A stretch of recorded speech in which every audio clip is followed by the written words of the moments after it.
बिस्मिल्लाहिर्रहमानिर्रहीम। अस्सलाम वालेकुम नाज़रीन, आप देख रहे हैं प्रोग्राम सिटी एट 10 में हूँ आपकी मेज़बान अना यूसुफ। चाय, ब्लैक कॉफ़ी और ब्लैक जोड़ा, दिन का आगाज़ कीजिए। ये तो वैसे मजाक में भी बात हो रही थी तो मैंने आपसे डिस्कस कर लिया। ब्लैक कॉफ़ी बड़ी अच्छी होती है सेहत के लिए, आपको एक्टिव कर देती है। अगर आप खाली पेट इसका इस्तेमाल करके वेट लॉस करना चाहते हैं उनके लिए भी बड़ी अच्छी है। और काले जोड़े में आप हमेशा खूबसूरत दिखते हैं, ये मुझे लगता है, बाकी आगे का कोई नहीं पता जी। अच्छा जी, वो आयशा ने भी एक कमेंट किया, वो मैं क्या, आमिर रज़ा खान साहब हमारे साथ मौजूद हैं, वो भी मुझे देख रहे हैं, पता नहीं तारीफ़ करना चाह रहे हैं। तो वैसे तो वो तारीफ़ जिनकी करते रहते हैं, पोस्ट करते रहते हैं, अब ये हम ज़बरदस्ती करा लें तो एक अलहदा बात है। बाय द वे उन्होंने भी कहा था जी ये जोड़ा अच्छा है। अच्छा जी, हमने खबरों की तरफ भी आना है तो पहले अपने मेहमानों को वेलकम कह लेते हैं। अस्सलाम वालेकुम आमिर भाई, अली साई साहब ठीक ठाक हैं आप? अल्लाह करम, शुक्र। तो वो मैंने कहा ब्लैक कॉफ़ी है तो ब्लैक जोड़े का भी साथ ही रेफरेंस दे देती हूँ। तो ब्लैक कलर अच्छा लगता है? बिल्कुल है, अच्छा है, क्यों नहीं है। और मैं खुद भी पहनता हूँ और इस दफ़ा मैंने एक नई शर्ट अभी ब्लैक पहनी नहीं है, ली भी है, यानी गिफ्ट की है। किसने? बेगम ने, माशाल्लाह, उसी ने लेके दी, वो है। और आपका सूट भी बहुत ही ज़बरदस्त। मैं और साइद साहब यही डिस्कस कर रहे थे कि चंद कपड़ों पे एम्ब्रॉयडरी बहुत अच्छी, मतलब एक ही कलर के अंदर एम्ब्रॉयडरी भी है। ये वो लोग हैं जो कि जाके साथ अपनी मिसेस को ना शॉपिंग कराते हैं, भाभीियों की दोनों की शॉपिंग ऐसी है? हाँ, नहीं वो खुद करती हैं। और आमिर भाई कुछ दिन पहले आपने मुझे खुद बताया मुझे भी था कि आप सालगिरह का तोहफा लेके गए। वो तो मैं लेके गया था अकेला, मैं जाके शॉपिंग नहीं कराता हूँ। अच्छा। वो अकेला मैं गया। देखिए ना, मैं ब्रांड का नाम नहीं ले सकती, नहीं तो बता देती आप कहाँ से लेके गए थे आप। हाँ नहीं, ना बताएं आप ब्रांड का नाम, लेकिन ये है कि काला सूट किसी को भी जो गोरे रंग वाला हो उसको अच्छा लगता है। गोरा रंग ना भी हो, काला रंग सबको, काला और सफेद रंग मुझे लगता है कि अल्लाह ताला ने ना कुदरत, नेचर के जो करीब चीजें ना वो खुद ब खुद अच्छी लगती है। काले सूट में बंदा रोबदार लगता है, सफेद सूट पहना हो तो बंदा कूल लगता है, जो मुझे फील होता है। जैसे ही आप एंटर हुई तो हाजी साहब ने बेसाख्ता कहा था कि वो देखो जी कुड़ी ने काला सूट पाया आज। तो वो ज़ाहिर है हाजी साहब भी शॉपिंग करते रहते हैं, भाभी बेशक साथ जाती हैं, नहीं जाती। बहरहाल इसकी कीमत डिस्कस नहीं करते हैं, क्योंकि कीमत सुनकर मैं खामोश हो गया। मैं भी लेना चाह रहा था, अब नहीं। कीमत इतनी ज्यादा नहीं है, ज्यादा है यार, सर मेरे लिए ज्यादा, तनख्वाहदार रास्ते ज्यादा है, आपके लिए ज्यादा नहीं है। आप नया सब्जेक्ट नहीं, ज्यादा नहीं है, ये हमें मार रहे हैं। बिल्कुल अच्छी कीमत में आपको मिल रहा है, नौसरबाजी कर रहे हैं। ये बिल्कुल बड़े भाई हैं, ये इससे कहीं को ना महंगे सूट लेके देते हैं भाभी को। और मुझे पता है हमारी बहन जो है वो बड़ी बाज़ौक़ हैं, वो इनके कपड़े भी खरीदती हैं तो नजर आता है। नहीं ये सूट हो गया डन इसके लिए। चले जी, अब यहाँ से ये हमारी सिफारिश है भाभी, और हमारी सिफारिश पे हमारी बहन, अब ये आप भाभी के लिए सूट जाएगा। चले जी, थैंक यू सो मच जी। अब हमने जाना है जी खबरों की तरफ, और खबरों में सबसे पहले कल बहुत तेज बारिश हुई। अच्छा हुआ ये कि जिस टाइम मौसम बड़ा खुशगवार हो गया, कोई 4-4:30 बजे का टाइम था, मैं अपनी बहन से फ़ोन पे बात करी थी और वो बता रही समनाबाद तूफ़ानी बारिश हो रही है। और आमिर भाई सब्ज़ाज़ार बारिश का एक कतरा भी नहीं था, और चंद ही लम्हात बाद, तकरीबन कोई आप 10 मिनट कह लें, ऐसे तूफ़ानी बारिश सब्ज़ाज़ार में भी शुरू हुई कि मेरी तो विंडोज़, मैंने खुशगवार मौसम की वजह से सारी बड़ी बड़ी विंडोज़ हैं लाउंज पे अपने रूम में, सारी खोल दी थी, सबसे पानी अंदर आना शुरू हो गया जी। बिल्कुल आई धुआंधार बारिश। और ये कल मुझे भाई का फ़ोन आया कि ये इस वक्त इस सीज़न का सबसे ज़ोरदार स्पेल है। यानी ज़ोरदार इसलिए, एक तो ये लंबा नहीं हुआ, शुक्र अल्हम्दुलिल्लाह। ये अगर आधा घंटा मजीद बरसता तो ये आपके क्लाउड बरस्ट में आ जाना था। इतनी ज़्यादा तेज़ बारिश थी और देखी नहीं जा रही थी इतनी तेज़ बारिश। और उसके बाद तमाम रोड्स के ऊपर जहाँ पर पानी मामूल है खड़ा होना, वहाँ खड़ा रहा। बारिश के बाद तो भाई बनता है आमिर भाई, बनता है। आप नहीं बनता है इतनी बारिश के बाद पानी। मैं तो पहले भी कहता हूँ बनता है, इसलिए है कि इतनी ज्यादा मिकदार में पानी जब जमीन पर आता है तो उसको ड्रेन होने में टाइम लगता है। आज सुबह मैं निकला हूँ तो किसी जगह में कोई पानी नहीं था, तो इसका मतलब ड्रेन आउट हो गया, अच्छी बात है। दूसरा, हमारे यहाँ ग्राउंड्स, हमारे यहाँ पे जो कच्चा के हैं एरियाज हैं घरों के बाहर, वो सारे पानी से पहले ही तर हैं। उनमें मजीद पानी तो अब सीपेज में नहीं जाएगा, जो जहाँ जाता है वहाँ सैलाब है, तो वहाँ पे पानी कैसे जाए। तो ये मेरा ख्याल है वो जो कहते हैं ना पानी के नीचे से वो कमी होती जा रही है, वो अल्लाह ताला ने सारी पूरी कर दी। अल्लाह करे कि ये हो जाए। इसको हम कर सकते हैं अगर हम बेहतर इंतजाम कर लें। इसके लिए ना देखें, सबसे ज़्यादा अच्छा तरीका जो है वो कनाडा ने अडॉप्ट कर रखा है। वहाँ किसी घर का नक्शा उस वक्त तक पास नहीं होता जब वो ड्रेन वाटर और रेन वाटर को अलग अलग ना करें। आपकी छत पर गिरने वाला पानी वो कहते हैं जी रेन वाटर है। इसके लिए आप अलग पाइपलाइन में इस्तेमाल करेंगे। अच्छा। और वो पाइपलाइन अल्टीमेटली उस इलाके उस सोसाइटी के नीचे ग्राउंड डेप्थ में चली जाएगी, यानी एक कुएं की तरह बन जाती है। अच्छा। सारे घरों का रेन वाटर और जो ड्रेन छतों आपके से रदर आएगा से हो जाएगी। वो जाएगा, वो वहाँ से एक सिस्टम है, उससे फिल्टर होकर वो ज़ेर ज़मीन पानी के अंदर और कनाडा उन ममालिक में शामिल है कि शायद दुनिया में सारी जगह पर पानी ख़त्म हो गया तो कनाडा में फिर भी मौजूद रहेगा। इतनी बर्फ़ है, इतना खुला इलाका है, इतने लोग हैं वहाँ पे, इतनी झीलें हैं, दरिया हैं, सब कुछ है वहाँ पे। नहीं, यहाँ पे भी नहीं ख़त्म होता इंशाल्लाह ताला। नहीं, यहाँ पे नहीं ख़त्म होता इंशाल्लाह ताला, नहीं ख़त्म होता। लेकिन मैं वैसे एक बात कर रहा हूँ, बट हमें उसके लिए प्लानिंग भी करनी कल जितनी तेज़ बारिश हुई, मैं उस बारिश में फंसा भी रहा, लेकिन ड्यूटी पे थे? मैं ड्यूटी पे था और मैं रोड पे था, बहुत तेज़ बारिश थी। और फिर वो हाजी साहब वाली बात है कि ड्रेन होते हुए टाइम तो लगेगा, लेकिन उस दौरान ट्रैफिक का बहुत बुरे हालात हो गए। फिर एक और वो बाइकर्स जो हैं, वो जो भी अंडरपास का पुल आता है या ओवरहेड कोई है उसके नीचे खड़े हो जाते हैं, पूरी ट्रैफिक पीछे जैम हो जाती है। हर जगह पे ट्रैफिक ब्लॉक की खबर। और मैंने जो जेल रोड पे और माल पे और वो मैं शादमान की तरफ गया तो इन तीनों जगहों पे जो ट्रैफिक थी उसकी जैम की वजह ये थी कि पुल के नीचे जो थे ना वो बाइकर्स खड़े थे और वो लंबी लंबी लाइन में एक कार गुजरने की जगह भी नहीं छोड़ी हुई थी। बारिश इतनी तेज़ थी, वो भी ठीक होंगे अपनी जगह पे, लेकिन रास्ते को तो छोड़ दें, लोगों ने गुजरना है। तो बारिश मैंने जी फिरोजपुर रोड पर कल बहुत ट्रैफिक थी, जेल रोड पे बहुत ट्रैफिक थी, इन जगहों पर बहुत ज़्यादा। ये हमारे पीको रोड पे ट्रैफिक पीको रोड हर जगह जहाँ पानी जमा होता है ना, आप आम हालात में भी आए, इस तरफ पानी है ना लेफ्ट साइड पे, तो लोग सारे नहीं राइट साइड पे चले ऐसे जाते ही है, बिल्कुल। और जो गाड़ी वाला भी है वो भी उस पानी से बच रहा होता है कि जैसे वो मोटरसाइकिल पे, क्योंकि हम सब मोटरसाइकिल से गाड़ी तक आए हैं। रात 10 आज बजे तक हमारी तक आदत भी नहीं बदली कि हम यार निकल जाएं आराम से। 10 बजे तक ट्रैफिक का जो फ्लो है वो बेहतर नहीं हुआ, 10 साढ़े 10 बजे वो बेहतर हुआ है। और उसकी वजह ये थी कि रोड्स पे पानी था और वो हाजी साहब वाली बात, जिस साइड पे पानी होता है लोग उस साइड को छोड़ देते हैं, फिर ऊपर वाली साइड पे जाते हैं, पर जब ऊपर वाली साइड पे एक गाड़ी भी ख़राब हो जाए तो पीछे लंबी लाइनें लग जाती हैं। लेकिन मैं एक बात बताऊँ, कुछ वासा की गफलत भी है। सुबह ही मैंने नोट किया है, आप पंजाब यूनिवर्सिटी के साथ साथ चलें तो जो उनके ग्रीन बेल्ट हैं बनी हुई, ये जो इलामा इकबाल टाउन वाला चौक आता है, वहाँ पे उन्होंने रोड वाटर को ड्रेन करने के लिए पाइप डाले हुए हैं ग्राउंड के अंदर, लेकिन वो पाइप सारे के सारे बंद है। वो साफ अगर हो जाए, सिर्फ उसमें एक बांस लगना है, बांस लगना है, वो सुराख अक्सर बंद होते हैं, उनको क्रीम ब्लॉक के बाहर भी पानी इसीलिए है कि वो नाले के साथ साथ जो सुराख है वो मिट्टी की वजह से बंद हो चुके हैं। बिल्कुल ऐसे। उनको हर साल साफ करने की जरूरत होती है, अगर उसको साफ कर दिया जाता तो कल क्रीम ब्लॉक वासा का काम है ये। मैं वासा का काम है। मोटरवे पे आप सफर करें ना, आपको अक्सर लोग नजर आते हैं जो बिल्कुल वो जो डिवाइडर पे काम कर रहे होते हैं ना, जी जी, तो वो लोग अगर इतनी लंबी मोटरवे है उस पर इस तरह काम लिया जा रहा है तो वासा के लोगों को भी और जो आपके सफाई करने वाले लोग हैं उनकी ये जिम्मेदारी होनी चाहिए कि जो होल्स हैं उनको बंद ना होने दिए। वैसे साहब मेरा तो आइडिया ये है कि मैं कहता हूँ कि आप रेन वाटर और ड्रेन वाटर में अब फ़र्क समझे। अगर आपने ना समझा, बड़ा अच्छा है। मैंने पिछले प्रोग्राम में भी डिस्कस किया था कि अमेरिकन एक नेचर नाम का एक मैगजीन है, उसने एक स्टोरी छापी है जिसमें पाकिस्तान, इंडिया, हमारे रीजन का भी जिक्र है और दुनिया भर का जिक्र है वैसे उसमें, लेकिन उसने ये जिक्र ज़रूर किया है कि ये 2060 तक शदीद बारिशों और सैलाब की वेट में रहेंगे, इनके ग्लेशियर्स ख़त्म हो जाएंगे, इनमें बड़ी झीलें बन जाएंगी और उसके बाद इनका ड्रॉट शुरू हो जाएगा जो 2500 के अख्ताम तक रहेगा।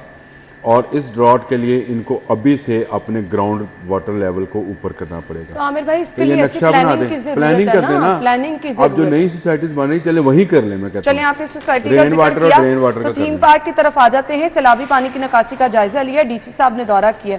वासा LWMC मुतासिर इलाकों की बहाली के लिए तमाम वसाइल इस्तेमाल किए जाएं, शिकायत मौसूल होने पर कार्रवाई होगी। सही साहब, शिकायत अभी किए जाएं अभी कर नहीं रही है, अभी ये कर नहीं रही है। मैं आपको बताऊं, पिछले मंगल को पीर को मैं गया था तो वहाँ पे 10 फीट से ज़्यादा, जी थीम पार्क, 10 फुट से ज़्यादा पानी था और वो लोग चीखें मार रहे थे कि आप सिर्फ हमारी जानों का तहफ़्फ़ुज़ कर रहे हैं, हमारा माल सारा यहाँ पे ज़ाया हो रहा है, हमारे घर यहाँ पे ख़राब हो रहे हैं, लकड़ी के दरवाजे बिल्कुल ज़ीरो हो जाएंगे, वहाँ पे जो सामान नीचे पहली फ्लोर पे रह गया वो बिल्कुल ज़ीरो हो जाएगा। वहाँ पे चोरियां हो रही थी। अब तक तो हो चुके होंगे अगर पानी नहीं निकला, होंगे सब होंगे कुछ दो उनका ये बर्बाद हो भाई साहब चुका को पता है होगा। इस बात का कि जो बुनियादें हैं उसमें ये जब सीपेज हो जाती है तो वो बिल्डिंग मजबूत नहीं रहती। नहीं जी, पहली बात बिल्कुल ये। नहीं।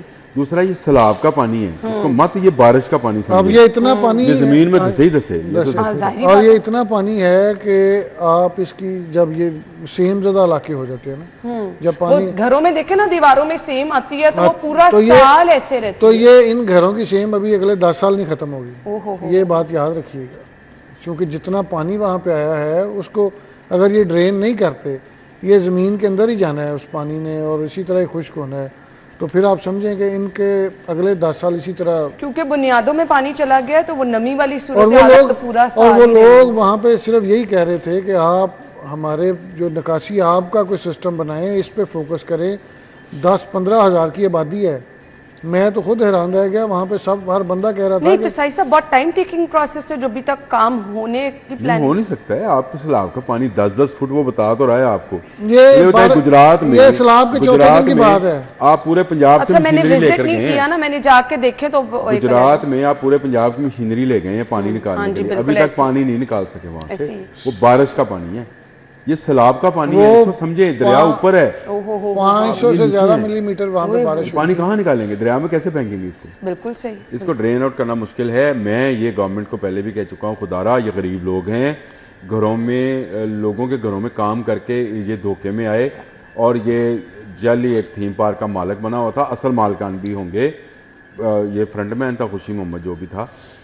इसके अलावा सबको कार्रवाई करें, इनसे पैसा निकलवाएं और इन गरीबों को बन के इस तरफ जो है घर बना कर दें ताकि दरिया का बेड हाली हो। और जो रोडा का प्रोजेक्ट है देखने लायक है, सुनने लायक है, समझने लायक है कि वो बात जो मैं कहता रहता हूँ कि दरिया के साथ समझौता कर लें, मुआहदा कर लें, रोडा ने कर लिया।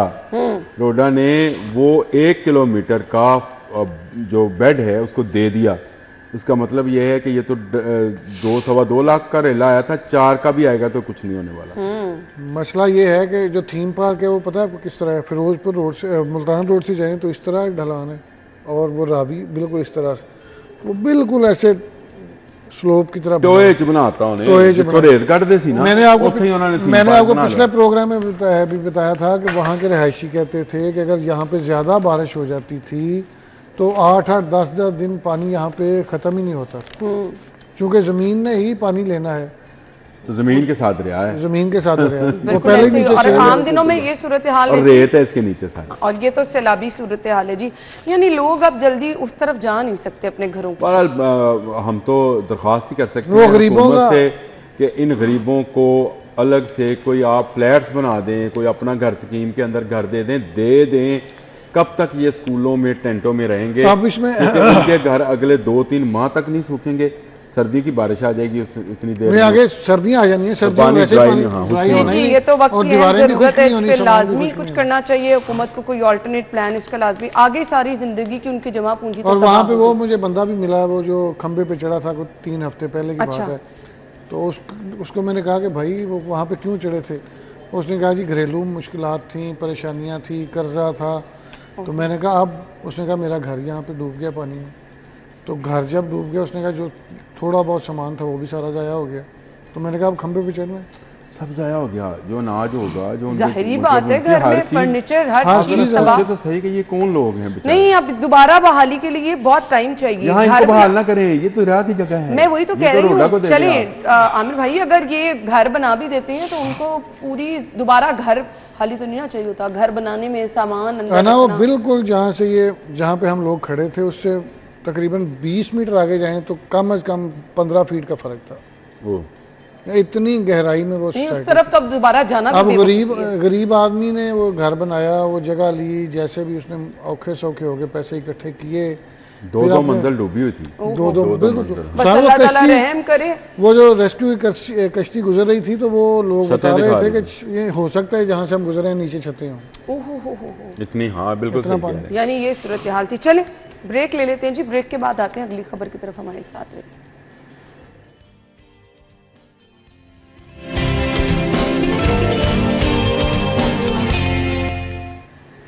वेलकम बैक वंस अगेन और थैंक्स टू सीएम साहिबा। अवाम के मसाइल, ये अवाम बैठी है यहाँ पे, इनके मसाइल हल होंगे। वज़ीर आला कमांड एंड कंट्रोल सिस्टम कायम करने का फैसला किया गया है। सो अवाम आप अपने मसाइल वहाँ तक लेके जाएंगे? नहीं, आप मुझे कह रही हैं अवाम? ये साई साहब को भी? हाँ, साई साहब अवाम है। आप अवाम नहीं है? नहीं, आप मैं खास हूँ। मेरे पे अल्लाह की बड़ी करम नवाजी है। अवाम का तो बुरा हाल है। अभी पिछले अवाम का बुरा हाल है। पिछले चंक में आप कह रहे थे कि मैं गरीब आदमी हूं। और मैंने ये नहीं कहा। अच्छा, अल्लाह करम नहीं होता। नहीं, अभी पिछले प्रोग्राम में अवाम का जो बुरा हाल है, मैं गरीब पहली बात बेगम ये है की कि बारी अवाम का थी ना बुरा तब। हाल है जो सैलाब के अंदर है। हाँ। देखिए, मेरा ये मौक़िफ़ है कि आप ये 60 करोड़ रुपया जो आपने ये कंट्रोल सेंटर बनाने में और सारे इदारों को इकट्ठा करने में आपको फिर एक ब्यूरोक्रेसी ने जो बच्चा दिया है, खुदा का वास्ता है, ये 60 करोड़ रुपए मैं फिर कह रहा हूँ आप लेके चले जाएं और इनको घर बना दें कोई। ये जो सैलाब में डूबे हुए लोग हैं, इस वक्त हमें तमाम के तमाम तरक्याती प्रोजेक्ट्स जो हैं उनको रोक देना चाहिए, उनके फंड्स रोकने चाहिए। हमें उसको सैलाब पर खर्च करना चाहिए। बिल्कुल ये तो 100% आपकी सजेशन एग्री करते देखें, हैं। बिलावल और सिंध गवर्नमेंट ने 2 साल पहले वाला सैलाब भुगता है, हमने नहीं भुगता था, पंजाब वालों ने। उसका विजन चेक करें। कल उसने मुल्तान में जो बात कही है, उसने ठीक कहा। उसने कहा इनके बिजली के बिल माफ़ करें, इनको अगली फसल के लिए बीज आपने देना है, इसको अगली फसल के लिए आपने खाद देनी है, इसको अगली फसल के लिए आपने डीजल देना है, उसका अरेंजमेंट करें। पंजाब फूड बास्केट है पाकिस्तान की, बिलावल सिंध में बैठा है, उसको ख्याल है इस बात का। मैं उसकी इसलिए तारीफ नहीं कर रहा हूं, लेकिन उसने पॉइंट आउट ठीक किया काम को। हम क्या कर रहे हैं, खबर है जी, ये यहाँ पे कहीं लगी होगी छोटी मोटी खबर कि जी हम बिजली के बिल जो हैं वो अब भेजेंगे नहीं, जी, पता ये नहीं लिखा क्या हुआ है है, यहाँ पे जी। लेट भेजेंगे क्योंकि बिलों में तोसी की सहूलत दे दी है। क्या सहूलत है? जो जिसका घर डूब गया है उसको अब आप तोसी के साथ डेट डालेंगे, फिर भी उसको से बिल लेंगे। मुझे बताओ, उसको क्या फैसिलिटेट सही आप बताओ यार, जो खैमों में बैठा है, जिसके पास अब दिहाड़ी भी नहीं रही, जो वहाँ जनरल स्टोर वाला था, ये पूरी सोसाइटी डूबी ना, एक नहीं कई सोसाइटियाँ डूब गई। वो जहाँ जनरल स्टोर वाला था, कोई मोबाइल वाला होगा, कोई सारा कुछ बंद है, कोई सब्जी वाला सब बंद होगा, है, हाँ। सब बंद है। उससे आप बिल डिमांड कर रहे हैं, क्यों? कहाँ से देगा? ये ऐसा वही बात है जो हम वक्फे में डिस्कस कर रहे थे कि फीस पे नहीं की तो अब जुर्माने के साथ पे करना पड़ेगी। आपने बिल जो है वो लेट भेजेंगे, जब उनके पास पैसे ही नहीं तो फिर तो वो कहाँ से अदा करेंगे? मैं आपको बताऊं, मेरे इलाके में जो पानी आया है, वो डस्का के सराउंडिंग में जितने भी गांव हैं, आपकी 70% जो मूंजी है, जो चावल की फसल है, वो तबाह हो गई। अब ज़ाहिर है उनको जो किसी ने जहाँ पर वहाँ पे बिजली के कनेक्शन है, मोटर्स लगवाई हुई हैं, उनके बिल आएंगे। एक तो उनकी फसल तबाह हो गई, ऊपर से आप उनको बिल भेजेंगे। फिर वो बिलावल भुट्टो साहब वाली बात की, इनको बीज दें, इनको खादें दें। मेरा नहीं ख्याल ऐसा होगा, अल्लाह करे ऐसा हो जाए, लेकिन नुकसान लोगों का बहुत ज़्यादा हुआ है। और जो ठेके पे ज़मीन लेके ये कर रहे हैं वो तो मारे गए। फ़र्ज़ करें किसी ने 30 एकड़ ज़मीन ठेके पे ली है, तो इसका मतलब है कि उसने साल का कम अज़ कम 40 लाख रुपया ठेका देना है। फिर उस पर जो धान की फसल होती है उस पर ख़र्चा भी बहुत ज़्यादा आता है। और जब तक ये सैलाब आता है तब तक आप अपनी धान की फसल पे 80% खर्चा कर चुके होते हैं। अच्छा, चूँकि वो उसकी और माशाल्लाह यहाँ पर ऐसे यूट्यूबर्स भी हैं जो ये कह रहे हैं कि जी ये सैलाब की बड़ी नेमतें भी होती हैं, बड़े इसका होता है, ज़मीन से रेज हो जाती है। नहीं, इसकी नेमतें अगले साल अगर सैलाब ना आए, अगले साल से सही साहब बड़ी बात आपको बताऊं, सारी ज़मीन की लेवलिंग खराब हो गई है। आप इसको बेहतर समझते हैं, वो आपको करवानी जिम्मेदार पड़ेगी, लोग बेहतर समझते हैं, लेजर करवानी पड़ेगी। दोबारा आपको आपने एक लेवल बनाया होता है कि पानी यहाँ से शुरू होगा, यहाँ से मैं मोगा खोलूंगा, यहाँ से फ्लो पानी पूरी जमीन को लेगा, वो सारा फ्लो खराब हो जाता है। बैक टू द न्यूज़ आ जाए। वो बिल्कुल, ये एक सेकंड, ये मैं आपको बताऊं, ये यूट्यूबर्स जो कह रहे हैं ना जी के बड़े सम्राट हैं इसके, वो इस वाली फसल के लिए नहीं है, क्योंकि ये फसल के लिए भी काम इस पे तो फसल के ऊपर वो जम जाते हैं, जो भी आते हैं मटीरियल जम जाते हैं, वो फसल खराब हो जाती है। ये अगली फसल के लिए हो सकता है। साइसा फील्ड फोर्स की बात की जा रही है, सेफ सिटी दीगर इदारों का डाटा जम किया जाएगा, जदीद ड्रोन, UAV सिस्टम्स जो हैं वो खरीदने की तजवीज़ है। ज़रूरत है इन चीज़ों की? ना ये पुलिस को इतने आपने जदीद आलात से लेस कर दिया, ना ये टेक्नोलॉजी ले आए। पिछले दिनों मैंने एक खबर दी थी कोई 7-8 दिन पहले कि ट्रैफिक पुलिस कोई 10 अदारों के लिए ना ऐप बना रही है फ्री ऑफ कास्ट।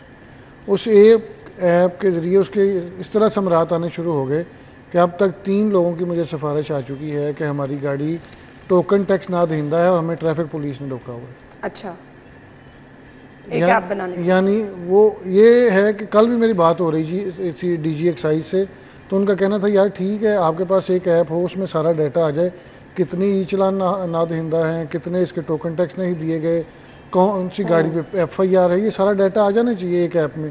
तो उन्होंने कहा हमें भी कोई इशू नहीं कि हम ई चलान इनके जब गाड़ी ट्रांसफ़र हो या कोई रजिस्टर्ड हो तो उसमें मालक के नाम पे चेक करें, जितने ई चलान होंगे जब तक वो पे नहीं करेगा तब तक ना ट्रांसफ़र होगी ना न्यू रजिस्ट्रेशन होगी।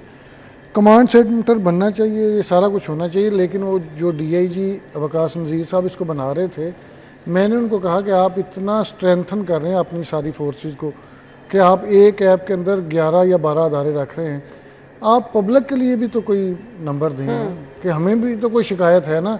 अब तो ये है कि पुलिस वाले ने कहा यहाँ पे तजावजात हैं, वो मेरे पे FIR दे दी। उसने कहा जी इसने वायलेशन किया, उस पर FIR दे दी, उसका चलान कर दिया। तो उन्होंने कहा इस पर हम एक व्हाट्सएप ग्रुप बना के एक नंबर देंगे, आपकी शिकायत का भी अजाला करेंगे। लेकिन जिस तरह CM साहबा कमांड एंड कंट्रोल सेंटर बना रही हैं, सेफ सिटीज़ में पहले बने हुए हैं, उनको यूटिलाइज़ कर लिया जाए, उनके साथ इंटीग्रेट कर ली जाए चीज़ें। ये जो ब्यूरोक्रेसी है ये आपको इसी तरह ही मारती है कि उसके साथ कनेक्ट ना हो, उसके साथ कनेक्ट ना हो। कल मैंने खबर दी थी कि ट्रैफिक पुलिस जितने लाइसेंस बनाती है उसके वीडियोस बनती हैं और वो वीडियोस का बैकअप होता था अनफॉर्चुनेटली 15 दिन तक। उसमें कोई बेज़ाब्तियाँ आती थी, कोई शिकायत आती थी तो वो चेक नहीं हो सकती थी, 15 दिन बाद डाटा ख़त्म हो जाता था। उन्होंने सिंपल एक काम किया, एक लेटर लिखा है सेफ सिटी को, आपने डाटा उसके साथ इंटीग्रेट किया, लाइफ टाइम बैकअप आ गया। यानी मौजूद हैं चीज़ें, अगर आप यही सिस्टम करना चाह रहे हैं फॉलो तो अभी आपके पास सेफ सिटी में भी ये सिस्टम है, आप इसको फॉलो करते हुए। बट अभी सैलाब मुतासरीन प्रायोरिटी होनी चाहिए, उनकी बहाली प्रायोरिटी होनी चाहिए और ये काम हुकूमतों का ही होता है। तो इस पर रिक्वेस्ट है कि सबसे पहले फोकस उस पर करें, जितने भी तरक्याती काम है, जितने भी फंड्स हैं, इनका रुख अभी उधर मोड़ दें ताकि वो भी इस मुल्क का ही हिस्सा हैं, हम जैसे लोग ही हैं। गरीबों का इन्हिसार ही, किसी की 2 एकड़ होगी, किसी की 4 एकड़ होगी, किसी के 2 भैंसें होगी, किसी की 1 गाय होगी, उसी पे सारा गुजारा है। बिल्कुल, उनकी तो जिंदगी उसी पे चल रही है, तो फिर तो उनके लिए जिंदगी के मायने कोई नहीं रह जाते। जी ब्रेक के बाद वापस आते हैं, स्टे विद अस।